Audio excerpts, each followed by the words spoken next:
O sol nascia sobre a vasta extensão do Império Medo-Persa, espalhando tons dourados sobre os palácios de pedra em Suzã, a capital. O ar era carregado de reverência e poder. O rei Dario, recém-estabelecido no trono, governava sobre 120 províncias. Um império tão grande que parecia tocar os limites do mundo conhecido. Entre os muitos governadores e príncipes que serviam ao rei, havia um homem que se destacava por sua sabedoria e caráter: Daniel, o exilado de Judá.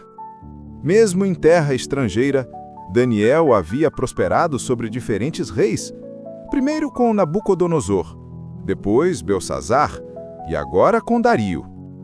Sua reputação era tão elevada que o rei planejava colocá-lo sobre todo o reino. Mas a fidelidade desperta inveja. Os outros príncipes e governadores, corroídos pela ambição, começaram a procurar algo para acusar Daniel. Vasculharam seus atos, revisaram decretos e observavam seus hábitos. No entanto, nada encontravam. Como está escrito: então, os presidentes e os príncipes procuravam achar ocasião contra Daniel a respeito do reino, mas não podiam achar ocasião ou culpa alguma, porque ele era fiel e não se achava nele nenhum erro nem culpa. Daniel 6, 4. Eles perceberam que o único ponto de ataque seria sua fé. Daniel era conhecido por seu costume de orar 3 vezes ao dia, ajoelhando-se em direção a Jerusalém, a cidade de seus pais. Ele orava não por formalidade, mas por amor. Era uma prática inegociável, uma disciplina do coração. Com malícia e astúcia, os inimigos de Daniel arquitetaram um plano. Foram até o rei Dario e disseram com fingida lealdade: todos os presidentes do reino, os prefeitos, os sátrapas, os conselheiros e os governadores concordaram que o rei estabeleça um decreto e firme um interdito que qualquer que, por espaço de 30 dias, fizer uma petição a qualquer deus ou homem, exceto a ti, ó rei, seja lançado na cova dos leões. O rei, lisonjeado, não percebeu a armadilha. Ele assinou o decreto, selando-o conforme a lei dos medos e persas, que não podia ser revogada. A notícia se espalhou rapidamente. E quando Daniel soube que o decreto estava assinado, fez exatamente o que sempre fazia. Ele não escondeu sua fé. Voltou-se para Jerusalém, abriu as janelas do seu quarto superior, ajoelhou-se e orou. E Daniel, pois quando soube que o edito estava assinado, entrou em sua casa.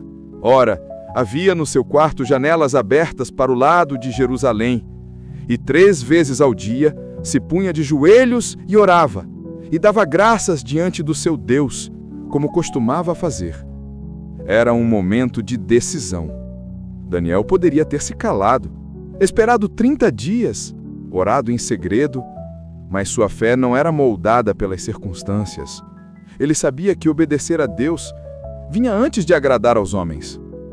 As cortinas do quarto balançavam com o vento suave da manhã, e entre as orações ouvia-se o som dos passos sorrateiros dos acusadores. Eles o espionavam esperando o momento certo. Quando o viram ajoelhado, sorriram com satisfação. E imediatamente correram ao rei e o acusaram. Daniel, um dos cativos de Judá, não faz caso de ti, ó rei, nem do interdito que assinaste. Antes, 3 vezes ao dia faz a sua oração. O coração do rei Dario se perturbou profundamente. Ele amava e respeitava Daniel. Sabia de sua integridade e da sabedoria que vinha de Deus. Passou o dia inteiro tentando livrá-lo da sentença. Mas a lei era irrevogável. Ao cair da tarde, os príncipes o lembraram friamente. Sabe, ó rei, que é lei dos medos e persas, que nenhum interdito ou decreto que o rei estabeleça se pode mudar. O rei, tomado pela tristeza, não teve escolha. Ordenou que Daniel fosse lançado na cova. Mas antes que o levassem, Dario se aproximou e disse palavras que ecoariam pela eternidade. O teu Deus, a quem tu continuamente serves, ele te livrará. O entardecer caiu sobre a cidade. O som distante dos leões ecoava no ar. Os soldados empurraram a grande pedra que selava a entrada da cova, e o rei selou com seu próprio anel, para que ninguém alterasse o destino de Daniel. E foi trazida uma pedra e posta sobre a boca da cova, e selou ao rei com seu anel e com o anel de seus grandes, para que a sentença acerca de Daniel não se mudasse. A noite foi longa. No palácio, o rei Dario recusou comida, música e sono. A preocupação o consumia. O coração pesava, não só por Daniel, mas por ter percebido a armadilha tarde demais. Enquanto isso, dentro da cova, Daniel permaneceu em silêncio. O cheiro da terra e o som baixo dos rugidos enchiam o ar. A luz da lua mal penetrava a escuridão. E ali, no meio do perigo, Daniel permaneceu tranquilo, porque sabia que não estava só. O anjo do Senhor acampa-se ao redor dos que o temem e os livra. Salmos 34, 7. No silêncio da cova, o vento parecia sussurrar promessas antigas, as mesmas feitas a Abraão, a Moisés, a Davi. Daniel orava e sua fé era como uma muralha invisível. Os leões, que deveriam devorá-lo, ficaram imóveis, como se uma força celestial os contivesse. O anjo do Senhor estava ali, e naquela noite, o rugido dos leões foi substituído pelo cântico silencioso da confiança. O céu começava a clarear sobre as colunas do palácio. Um raio de sol tímido atravessava as janelas de pedra e tocava o rosto cansado do rei Dario. Ele não dormira. Seus olhos estavam vermelhos e sua arma aflita. A cada rugido distante, seu coração estremecia. O silêncio do amanhecer parecia arrastar o tempo. Mas assim que o primeiro canto dos pássaros rompeu a escuridão, o rei se levantou de súbito, lançou sobre si o manto real e correu em direção à cova dos leões. Seus passos ecoavam pelo corredor de pedra. Os guardas se entreolharam, surpresos. Nunca haviam visto o rei correr. Ao chegar diante da cova, Dario gritou com voz trêmula, misto de medo e esperança: Daniel, servo do Deus vivo, dar-se-ia o caso que o teu Deus, a quem tu continuamente serves, tenha podido livrar-te dos leões? O vento soprou sobre a pedra. Por um breve instante, o silêncio reinou. Mas então, uma voz calma e firme ecoou de dentro da cova, cortando o ar como luz que vence a sombra. Ó Rei, vive para sempre. O meu Deus enviou o seu anjo e fechou a boca dos leões, para que não me fizessem dano, porque fui achado inocente diante dele. E também contra ti, ó Rei, não cometi delito algum. O coração de Dario disparou. Um sorriso de alívio tomou seu rosto. Ele ergueu a mão e ordenou: Tirai depressa a pedra, retirai Daniel da cova. Os guardas se apressaram. Quando a grande pedra foi removida, a luz da manhã invadiu o interior escuro da cova. Lá estava Daniel, intacto, de pé, com um semblante sereno. Os leões o observavam, calmos, como se reconhecessem a presença divina. Então Daniel foi tirado da cova e nenhum dano se achou nele, porque crera no seu Deus. O rei contemplava, atônito. A fé daquele homem havia triunfado sobre a fúria das feras e sobre a injustiça dos homens. Dario respirou fundo e, tomado por indignação santa, deu uma nova ordem: que os acusadores de Daniel fossem lançados na mesma cova que prepararam para ele.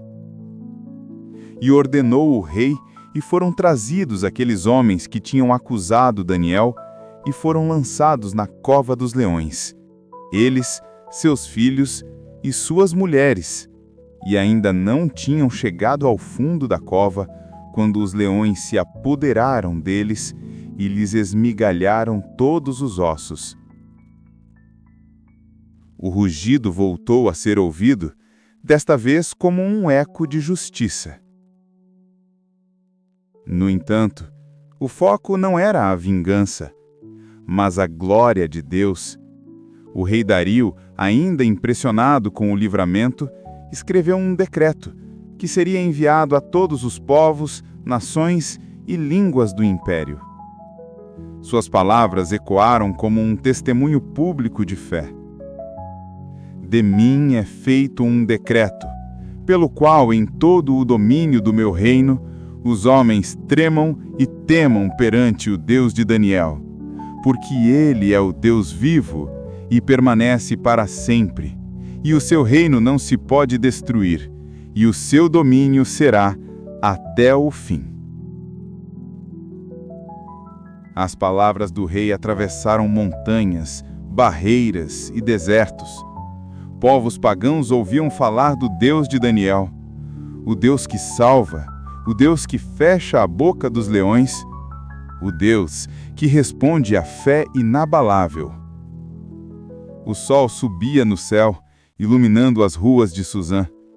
Daniel caminhava lentamente de volta à sua casa. O povo o observava com admiração, alguns o chamando de profeta, outros de santo. Mas ele apenas sorria, com o coração cheio de gratidão. Ao chegar em casa, entrou no mesmo quarto, abriu as janelas voltadas para Jerusalém e ajoelhou-se novamente. Nada havia mudado. A oração continuava sendo seu sustento, a ponte entre o homem e o eterno. Ele elevou os olhos ao céu e sussurrou baixinho: Bendito seja o Senhor, que livra os seus servos e honra os que em nele confiam. O vento entrou pela janela, e o som de Jerusalém distante parecia sussurrar promessas de restauração. Daniel sabia que, mesmo em terras estrangeiras, Deus não o havia esquecido. Mas a história de Daniel não era apenas sobre livramento. Era sobre fidelidade, sobre a coragem de permanecer firme quando tudo ao redor tenta dobrar a fé. Mesmo depois da cova, Daniel continuou servindo ao rei Dario e mais tarde a Ciro, o persa. Ele viveu longos anos, sempre com o mesmo espírito, um coração fiel a Deus, independente do trono que estivesse no poder. E prosperou Daniel no reinado de Dario e no reinado de Ciro, o persa. A história do exilado de Judá tornou-se testemunho eterno. A cova dos leões deixou de ser símbolo de morte e se tornou memorial de fé. O tempo passou, mas o relato da cova dos leões nunca se apagou. Susã continuava viva, com o som do comércio, dos palácios e do burburinho das províncias do vasto império medo-persa. No entanto, aqueles que conheceram a história de Daniel jamais se esqueceram a coragem daquele homem que se manteve firme, mesmo diante da morte iminente. Daniel caminhava pelos corredores do palácio, agora não apenas como um servo, mas como símbolo de fé inabalável. Sua vida tornou-se testemunho silencioso para todos, governadores, príncipes e até para o próprio rei. Cada passo seu lembrava que a verdadeira autoridade pertence a Deus e não aos homens. As palavras do rei Dario ecoavam em todos os cantos. Em todo o domínio do meu reino, os homens tremam e temam perante o Deus de Daniel, porque ele é o Deus vivo, que permanece para sempre, e o seu reino não se pode destruir, e o seu domínio será até o fim. Mas o maior ensinamento não estava nas leis escritas, nem nos decretos reais. Estava na vida de Daniel. Aos olhos humanos, ele era apenas um homem entre muitos, mas aos olhos de Deus, ele era inabalável. Mesmo sozinho, numa cova escura, cercado por feras, Daniel confiava plenamente na proteção e soberania divina. Sua fé não era condicional, não dependia da aprovação do rei nem da segurança do palácio. Era uma fé firme, silenciosa, diária. Imagine a cena. A pedra enorme que selava a cova rolou. A luz da manhã invadiu o espaço, iluminando os olhos atentos de Daniel. Os leões, que haviam sido instrumentos de morte, agora eram testemunhas da intervenção divina. A cidade inteira respirou alívio. O impossível aconteceu. O Deus vivo se manifestou de forma clara e poderosa. Então, Daniel foi tirado da cova, e nenhum dano se achou nele, porque crera no seu Deus. E o que podemos aprender com isso? A história de Daniel nos lembra que a fé verdadeira não é apenas palavra, não é apenas ritual, é ação, firmeza e confiança quando a vida nos coloca diante das nossas próprias covas de leões. A coragem de Daniel não estava em seu próprio poder, mas na convicção de que Deus é soberano, justo e fiel. Ele sabia que, mesmo que o mundo conspirasse contra ele, nada poderia separar o fiel do amor de Deus. Ao longo dos séculos, milhares de pessoas se inspiraram na história de Daniel. Ela atravessou desertos, montanhas, oceanos, chegando até nós como um lembrete de que a fé inabalável é maior do que qualquer decreto humano, maior do que qualquer perseguição, maior do que qualquer leão que tente devorar o coração que confia em Deus. O que Daniel nos ensina, então, é simples e profundo. Permanecer firme, mesmo quando o mundo ao redor tenta nos derrubar, é o verdadeiro sinal de uma fé viva. Não é apenas sobre sobreviver à cova, mas sobre permanecer íntegro. Íntegro na fé, íntegro na esperança, íntegro no amor a Deus, não importando as circunstâncias. E assim, a cova dos leões deixou de ser apenas um local de terror, tornou-se símbolo de esperança. Transformou-se em um lembrete de que quando confiamos em Deus com todo o coração, nenhuma ameaça, nenhum perigo, nenhum decreto humano pode nos separar de sua proteção. O anjo do Senhor acampa-se ao redor dos que o temem e os livra. Hoje, a história de Daniel ainda ecoa como um chamado à coragem espiritual. Ela nos desafia a viver com integridade, a orar sem cessar, a confiar no invisível e a permanecer firmes mesmo quando todos ao redor duvidam ou conspiram contra nós. A cova dos leões não foi o fim, foi o começo de um testemunho eterno. E assim encerramos a história do homem que não se curvou, que não se dobrou diante do medo, que manteve sua fé inabalável em tempos de perseguição. Daniel nos deixa um legado que atravessa gerações, ensinando que a verdadeira força do homem não está nos seus poderes ou nas suas habilidades, mas na fé que confia no Deus vivo, eterno e imutável.